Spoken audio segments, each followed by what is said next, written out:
Happy New Year! Hindi masyadong haggard kasi nakatulog ng maayos. Matulog tayo guys ang mga 6 to 8 hours. 7 to 8 hours per day guys. Kahit naman hindi kayo nag-overtime, kung hindi naman kayo nagpapahinga ng maayos, wala rin, 'di ba? Kahit nag-overtime kayo araw-araw sa mga mahilig mag-overtime at mag-ipon dyan, guys. Kahit nag-overtime kayo, matulog, kung natutulog kayo ng 7 to 8 hours, 9 hours, shalak, maganda pa rin. Mas maganda pa yung health news kesa sa mga hindi nag-overtime na araw-araw puyat. O, 'di ba? Shalak. Bawasan ng sugar para nakakatulog ng maayos. Bawasan ng sugar, bawasan yung carbs, and then drink a lot of water, avoid caffeine at least 4 to 6 hours before you sleep. Pak! Magiging maganda at masarap ang tulog nyo, guys. Araw-araw kayong nananaginip. Sana naman yung wag yung panaginip na love life, parati na lang tayong nabibitin dyan. Charis, joke lang yon. Anyway, sa mga nag-message pala sa akin about Roth IRA that they're learning something from some of my content, thank you so much. And for those who have opened already the Roth IRA na mga nag-message sa akin, thank you, thank you. Pak na pak kayo guys, as in. Maganda talaga ang Roth IRA, promise, 'di ba? Mag-ipon ng mag-ipon while at the same time mag-enjoy din sa buhay, 'di ba? Sabi ko nga sa inyo, set aside at least 100 to 150 per paycheck para before kayo magbakasyon ay wala na kayong aalalahanin. Guys, malaking tulong talaga yung sinasuggest ko na you set aside something every paycheck. Kada kayo susweldo, it's our hard-earned money, di ba? Kaya pangalagaan ninyo yung pera ninyo. And at the same time, pangalagaan nyo din yung sarili nyo by taking vacation, take your PTO, di ba? Alagaan ng sarili. Because how would you be able to take care of others if we nurses are not gonna take care of ourselves? Charis English! Shalak! Nakakaloka. Sa mga magko-comment pala na parang mind your language when you are vlogging because you do have a non Tagalog speaker or English speaking, mga ganun. Guys, hindi ko talaga siya, kaya kong magsalita ng English naman, 'di ba? Kaso, ang problema guys, hindi ko feel yung pagbablog kapag nag-English ako. So, halo-halo na lang, 'di ba? Halo-halo na lang, English, Tagalog, mga ganyan. Intindihin nyo na lang guys, hindi ko talaga mapi-feel yung pagbablog kung magsasalita ako ng English dire-diretso guys. Parang, I feel it's so boring, di ba? Shala. Ayan, by the way, gumagawa pala ako ngayon ng patty. It's, siya, anong tawag dito? Ito yung healthier version sa Costco na parang grass-feed beef. Tapos, ang ginagawa ko guys, instead na bumili ng made na patty para marami yung patty na magawa ko, yung giniling, yung ground beef na yun guys, ay tinitimplahan ko na, sariling timpla ko na, nilalagyan ko ng asin, nilalagyan ko ng paminta, nilalagyan ko ng garlic powder, chili flakes, mga ganon. Tapos ako na yung naguhulma. Malinis naman yung kamay ko, guys. Tapos talagay ko lang sa air fryer. Pak! Itong air fryer na to, guys. Ano to? Bagong bili ko to, guys. Kaya excited ako. Shalak. Nagamit ko na to for chicken yesterday. Pero, siya, chicken, yung Just Bear, na pinakita ko sa inyo before. Yung Just Bear na yun, guys, as in, kalasang-kalasa talaga siya ng, anong tawag dito? Kalasa siya ng Chick-fil-A na paborito ko. Okay naman, mas okay siya kesa sa ko siya, pina-fry ko siya. Yung, yung chicken na yun. Let's try this sa kung masarap. Diba? Siguro mga lang, 5 patties yung gagawin natin ngayon. Abot kaya ito ng 5.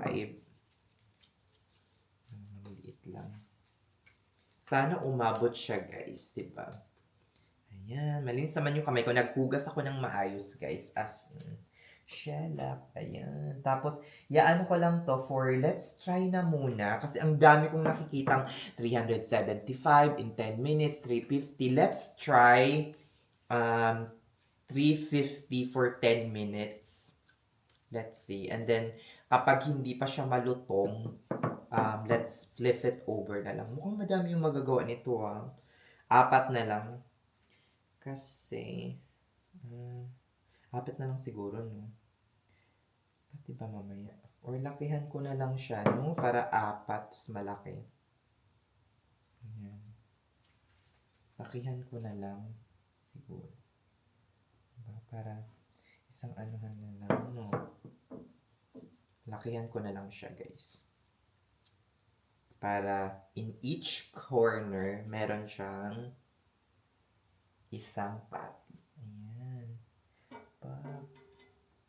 Pero baka mahirapan ako mag-flip it over nito mamaya, no? Kasi nga medyo malaki. Anyway. Okay na yan. Ayan.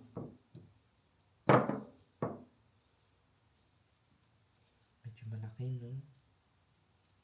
Pati ko na siya nilakihan. Pero okay na yan. Ayan. Nasa air fryer naman. Luluto naman siguro ito ng ayos.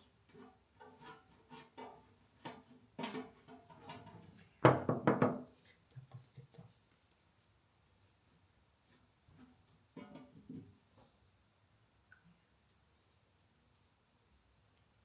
Mga malalaking burger. Diba?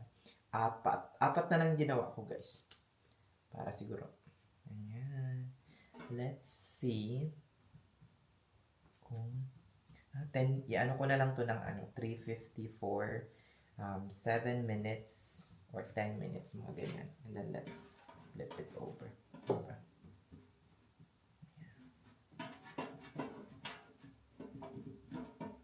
Tapos, lalagyan ko lang siya ng butter. Tapos, lalagyan ko lang siya ng butter. Ayan. On top. Let's see. Sana masarap, no? Let's see. Tapos, wala akong bun, guys. Ano lang siya to? Quinoa.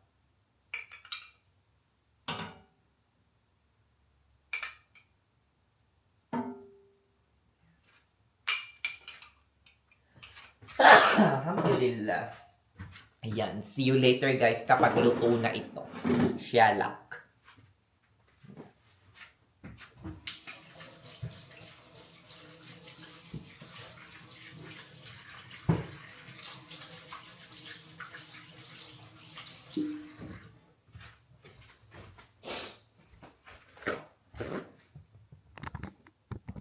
Ayan, guys, in-air fry ko lang siya for 10 minutes. For 380 degrees. Tingnan natin kung okay. Shellac. See you later! Ayan na, guys. Shellac. Parang crispy na crispy, ah. Fairness, may mga grill mark pa. Shellac. Nagloloko na naman yung ko, TGI ko. Halatang malapit nang bumigay. Shellac. But anyway, nakakaano pa naman, nakakahabol pa naman. Diba? Exit natin. Ayan. Shellac. Ayan.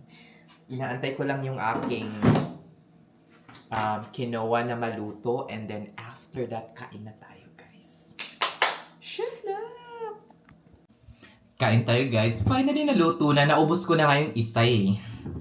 Shellac, pagkaahon sa air fryer. Tingnan nyo, guys. So, wala talaga. As in, cook. Sarap. Grabe, guys. Napakadali lang pala ng buhay pag may air fryer. Diyos ko dong. Inano ko lang to. Diba? Nakita nyo kanina. Parang pinagpati-pati ko lang. Medyo malawak yung pagkapati ko. Kaso parang bumukol siya pataas. Which is okay lang. Kasi masarap naman. Okay. Tapos, 380 degrees ata. Yon. Tapos for first 10 minutes, and then after that, flip back ko siya. Ginip-flip Gi-flip back ko. After nun, niluto ko ulit for 380 degrees for 6 minutes. So, total of 16 minutes. Okay naman siya. In fairness, grabe guys. Ang sarap talaga nito. Ay, shalak. Ibang-iba talaga pag ginagawa ko siya in parang, ang tawag dito, parang, pina-fry pan ko siya. Yung muto guys. Sarap. Ito, lang to. Tirang piyaya kanina. Piyaya. Sarap. Sausaw natin dito sa suka guys na may sarap. Shalak. Na may pipino. Gumagawa ako nito always. Almost every week.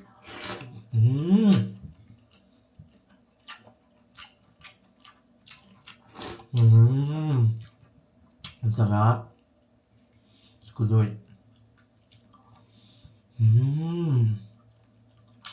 Next time gagawa ako ng marami ng ganito. Ibigyan ko yung friend ko.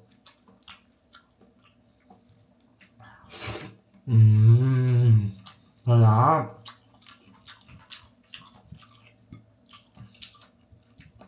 Ba talaga, no? Next time, itatry ko naman yung nakita ko sa YouTube, parang inasal. Baka pwede mag-inasal dyan sa air fryer. Shut up!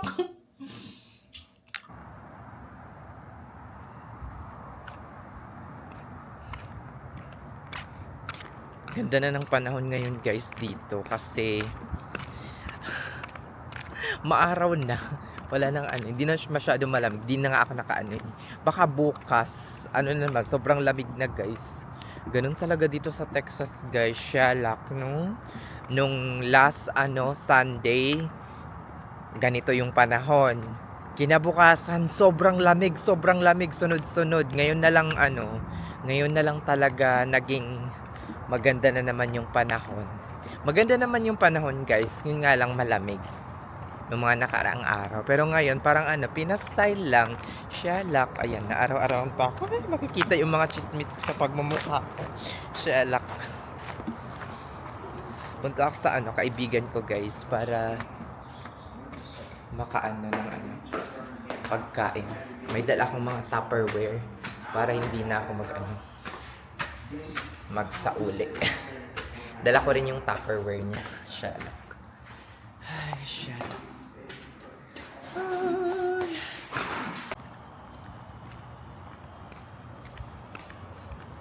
Pabalik na ako guys.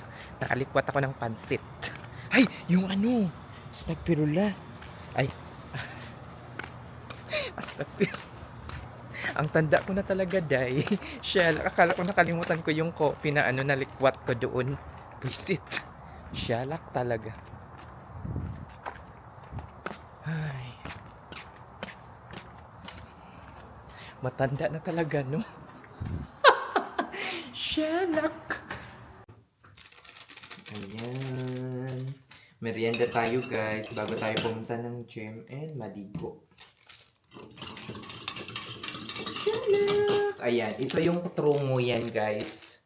Actually, guys, nakabili ako nito. Kaso iniwan ko lahat ng ng mga nabili kong coffee na 3-in-1 na classic na trungo yan sa Pilipinas. Iniwan ko sa mother ko. Nasarapan kasi siya eh. Akala ko hindi siya masasarapan. Pinatikim ko lang. Anyway, sana pag nakabalik tayo ng Thailand or pag nakabalik ako ng Thailand, makabili rin tayo nitong trungo yan guys. Shalak! Ayan. Binigyan ko ng isang supot yung friend ko. Tapos, marami pa siya doon. Sabi niya, ang sarap nito. As in. Tapos sabi ko, bigyan mo nga ako ng isa. Shalak.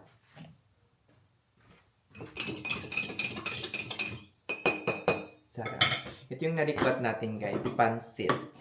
Okay pa naman siya guys. Naka-rep kasi. Ito pa yung New Year. Diba? Tapos as in, okay pa siya. Siguro maganda yung pagkakaluto niya guys. As in.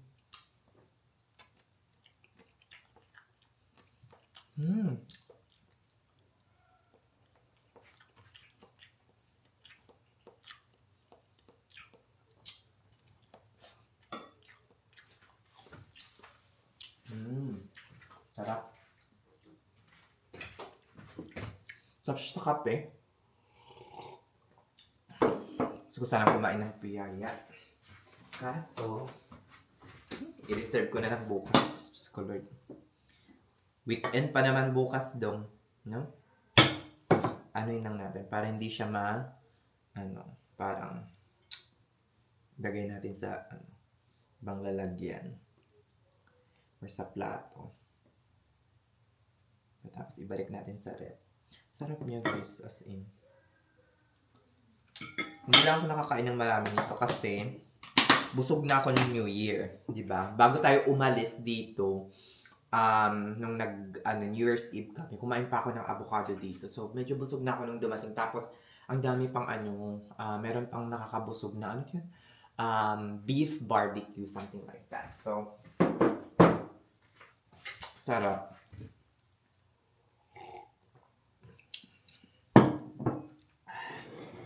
Let's eat, guys. Share lang.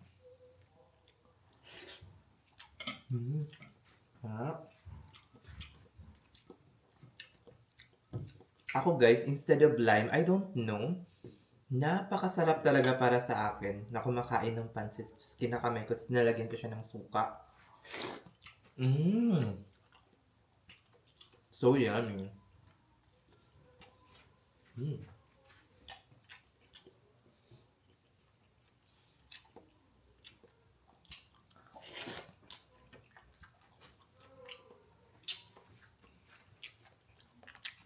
See you later. Yan. Ginabi na tayo guys. Shalak. Pero ilalaban natin to. Alam nyo naman, gym, tayo. Hindi talaga ako mapapakali. Kapag hindi ako nakakapag-gym sa isang araw, nakakaloka. Kaya, always, yung mga hotel na pinag-check-inan ko, gustong-gusto ko talaga kapag merong magandang gym. Kahit hindi pa masyadong maganda yung hotel, basta merong magandang facilities or gym, as in, swak na swak ko dun. So, sige na guys, let's go! Shalak! Yan, nandito na tayo sa gym guys. Shalak! Ayun. Alam nyo guys, everyday nagbabasa ako ng comment ninyo and kakabasa ko lang nitong comment dito. Sabing ganon. Thanks for explaining it to me like I'm 5 years old. I just opened my Roth IRA account on Chase 2. Wow! Nakakaloka! Nakahabol pa sa 2025. I'm sorry. Feeling ko doon ko din ilalagay ang tax refund ko this year. I'm also working sa hospital pero di ako ko nurse. 2 job. Sabik pa ako kumita ng dollars eh. Pa next topic po naman ng 401k or I think this is 403b. Okay, correct me if I'm wrong. Na tinatapatan ng employer ang monthly contribution mo. For the past 3 years, puro sa Pinas ko ini-invest ang hard-earned money ko. Like condo doon at new car for my family. No regrets naman, bless. Yes, of course. Madami rin akong kilala that they have bought car for their parents. It is for their convenience din ng mga parents natin. Of course sila yung nagpalaki, gumastos, lalo na yung mga parents natin na parang nagpakahirap talaga. Alam nyo yan, 'di ba? Mahirap magpaaral sa Pilipinas, lalo na Diyos ko Lord, lalo na sa amin na hindi naman kami madaming pera. So, syempre, yung pagpapaaral sa akin as a nurse and then yung sister ko is as in, kinayod kalabaw talaga ng parents ko or ng mother ko. As in, sobra-sobra. Kasi hindi kami mayaman or parang luwag sa buhay, mga ganon. So, ako din nung mga bandang first year, ang dami ko rin naipadala sa Pilipinas sa bank account ko. Kasi akala ko talaga hindi ako magtatagal dito ng more than 5 years or more than 4 years. I really thought that after 3 years or 5 years, aalis na ako ng Amerika at hindi na ako mananatili dito. Pero nagbago yon yung mga moments before ako nag-transfer dito sa Texas. So, hopefully guys, at nagbago yun dahil sa corruption ngayon sa Pilipinas. Diyos ko Lord, ano ba yan? Nakakaloka. Parang ayaw mo na, parang wala na akong kapag-asa na bumalik ng Pilipinas at magtrabaho doon guys. So, as in, sabi ko, babalik lang ako ng Pilipinas kung na ako, yung parang okay na. Hindi na tayo magtatrabaho, yung parang pa-retire na.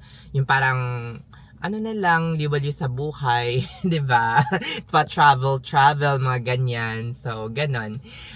So, magtrabaho, habang sabik pa tayong kumita ngayon, guys, at habang malakas pa yung katawan natin, punuin niyo ng punuin yung inyong retirement account, punuin niyo ng punuin yung inyong mga savings and investment, 'di ba?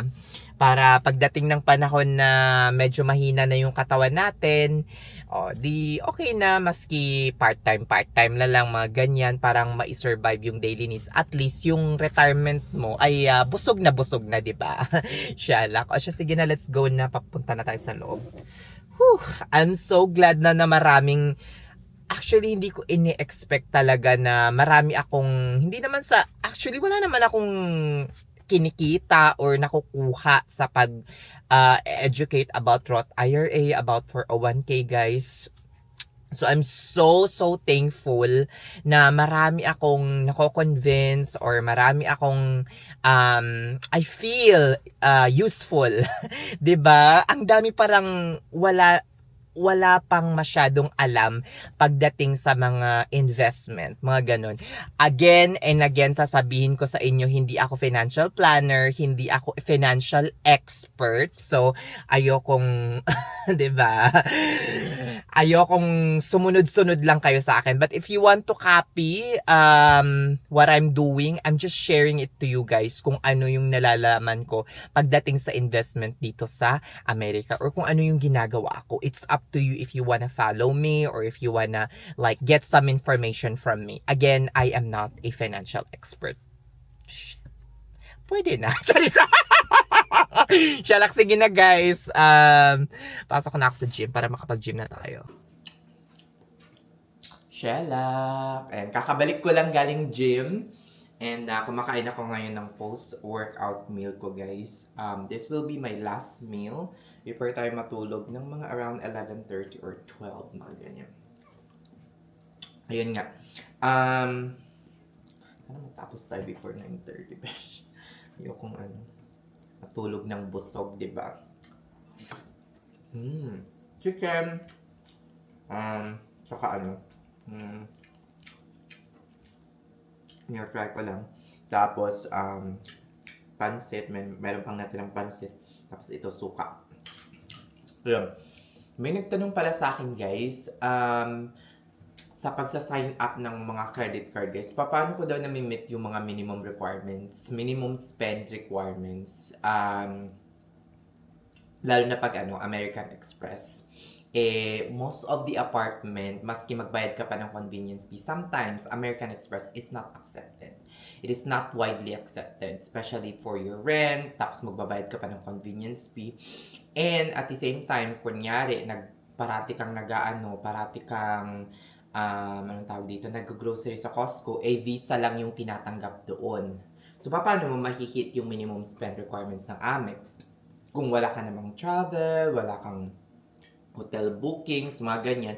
So, yung 3,000, maski 6 months pa yan, nabibigyan ka ng 6 months to hit the minimum requirements, is mahirap pa rin. Ang ginagawa ko po ay I do purchase a Costco gift card. Hindi sa warehouse kasi hindi rin sila doon tumatanggap ng hindi sila tumatanggap ng ng Amex or Mastercard. Visa lang tinatanggap nila. I do purchase a Costco gift card online and then using my American Express credit card. So yun, na charge yun sa aking American Express kapag nagpa-purchase ako ng Costco gift card. Pwede ang American Express online. Tapos, ilalagay ko lang siya sa wallet ko, sa mismong Costco membership ko, and then pagdating ko ng Costco, yun na yung ipamimili ko. So, parang ginagamit ko na rin yung American Express credit card ko. So, yun. Kaya mabilis kong nahihit yung So, in just couple of kasi, syempre, sa grocery pa lang, tsaka sa gas, di ba, we spend, sabihin na natin, pinakamahina na $100 per week, no? Or mga $75 per single. It's up. Depende rin kung paano kayo mag-budget. Pero, in my case, I usually spend sa grocery pa lang, around, pinaka-minimum na is $400 a month. Kasi nga, kasama na dun yung mga protein ko, mga ganyan, mga kung ano-anong kaetyosan na mga coconut water. Diba? At saka mga gulay. Pero usually, ganun talaga. Ano yung yung spending ko sa aking grocery. Magpumunta kasi ka ng Costco, minimum na spend mo sometimes $100 talaga if meron kang mga meat, mga ganyan. Kasi isang 3 ground beef pa lang na abot na yan ng mga siguro mga $20, mga ganyan. Yun. Lang yung binibili ko, bumili ako ng meat, bumili ako ng bumili na ako ng mga, anong tawag na to? Bumibili rin ako ng mga fruits, diba, na sinishake ko. Usually, ang budget ko per Costco, $400 to $500 a month. Yun, bumibili ako ng gift card since hindi tinatanggap yung Amex sa Hindi tinatanggap yung Amex sa Costco mismo. Sa mga nag-ano pala na, i-discuss ko naman daw yung for a 1K na pang 5 years old. Diyos ko Lord. Nakailan ko na to, sinabi or diniscuss ata sa inyo. Pero, ulitin natin bukas guys. Kasi hindi ako ready ngayon.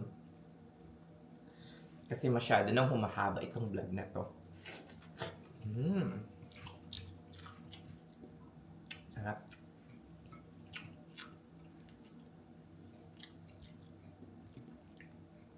Kayo guys, anong brand kung gumagamit man kayo ng air fryer dito, anong brand ng air fryer yung ginagamit nyo guys? Hindi ko maganda naman yung Kusuri. Nabili namin to ng mura, parang naka-sale ata sa Amazon at that time.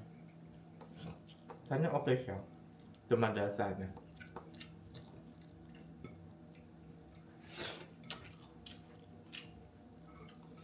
Ayan, hanggang dito na lang yung vlog na to guys. Sana meron kayong napulot na aral. Kung wala man, bahala kayo dahil.